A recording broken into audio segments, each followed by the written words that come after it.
Hello everyone, I'm joined here by Mr. Sumanth Naropanth. Thank you so much, sir, for joining. My pleasure. So, sir, from you, I wanted to understand your perspective on cybersecurity landscape. We know that every day it is very dynamic. There are new threats, new vulnerabilities that arise, and even new technologies that arise. So, in your uh, in your thoughts, how do you think the landscape is developing? Yeah. The bottom line here is, I'll get to the bottom line right first. So it is complicated. So as you rightly said, new threats are evolving, new risks are coming.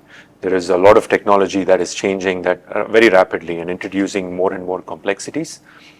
But also the old complexities and old vulnerabilities are not going away. So now we don't not only have the old type of vulnerabilities, but also the new ones coming in.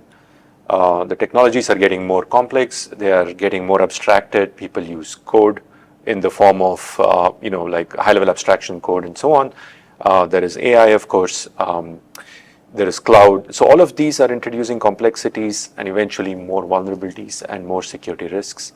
So the companies or the product manufacturers are in some senses struggling to keep pace. Right?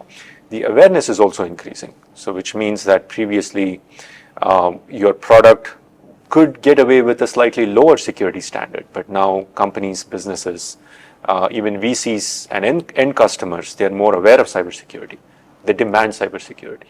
It's all of this is making it pretty tricky, so to speak, for all kinds of companies and product manufacturers. Quite an interesting point that cybersecurity has become the need of the hour. And at every step of the way, there are new threats, new vulnerabilities, like you mentioned. And of course, it is an add-on from the previous issues that that have been building up. So when we talk about threats, what kind of threats do you think in the near future we should be prepared for, and especially prepare the future generation of leaders to be able to tackle these issues without any hindrances? Because we know quantum is no longer a today thing, right? It's tomorrow, and it's gonna come in really quick. Correct.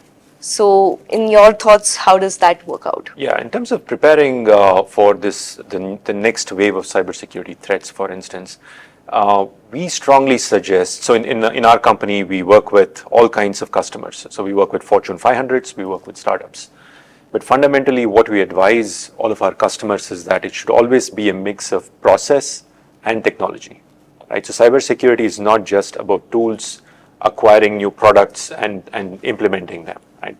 Because very often what happens is that a lot of companies spend quite a bit of money, especially the Fortune 500s and the Global 2000 spend millions on tools and technology. But we are seeing a trend where there is a scare, what we call as FUD, fear, uncertainty, and doubt, that is making these companies spend a lot to avoid these kind of security risks. But very often, are there enough people and the process that is addressing the reports from these tools? Right? It's good that there are tools. It's good that we are solving some very difficult to solve problems. But unless there is someone on the other side looking at them and taking action, the risk doesn't go away. Right? So this is what we strongly advise all of our customers as well. Invest in tools, invest in technology, but also invest in the process and the people. The tools are just tools otherwise. Right? So that's one of the main things that we are observing, that companies are a bit slow to learn sometimes. Right? So just spending money does not make the problem go away. Of course, there's no real ROI when the decisions of implementing certain cybersecurity tools are just added in because they are known to be very helpful. But then at the same time, they're not implementing the right processes, they're not hiring the right talents and whatnot. So today at CyBe, there's a very unique initiative of building 1 million cyber-empowered experts by 2030. I wanted to understand your perspective on this and get an opinion of how you think this can be possible, and your experience, especially after experiencing today. What was your key takeaway? Yeah, I think there is definitely a need for good cybersecurity experts. I've been hiring cybersecurity people for almost 15 years now, and it was a challenge 15 years ago. It is still a challenge today, right? Because sometimes the fundamentals what make a good cybersecurity engineer. It's not about learning different kind of technology. Yes, you need to be up to date on what's happening in the market, but at the same time having the right kind of a mindset. So, it's a word that is used very often in the community. Think like a hacker or think like a defender, for instance. That has still not gone away. Right? So when we are trying to grow 1 million cybersecurity experts, there are some very fundamental principles that should be followed. Right? It requires a lot of hands-on work. Right? So it's not sufficient to just pass exams and get certificates. So this is also something that we strongly emphasize when we do interviews or when we even have our own employees get better and upskill. Hands-on practical work, there is absolutely no substitute for that.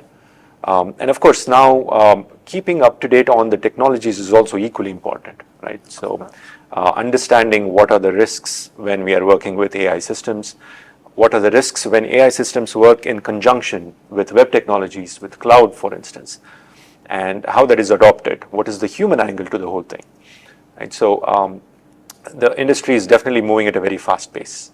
So it is up to all of us to keep up with that kind of pace and make sure that we are staying one step ahead. Definitely, sir. Initiatives just like CyBe, which is Cyber and Beyond, it is all community based, Yeah. and it is definitely a knowledge sharing experience for everyone who attends this event.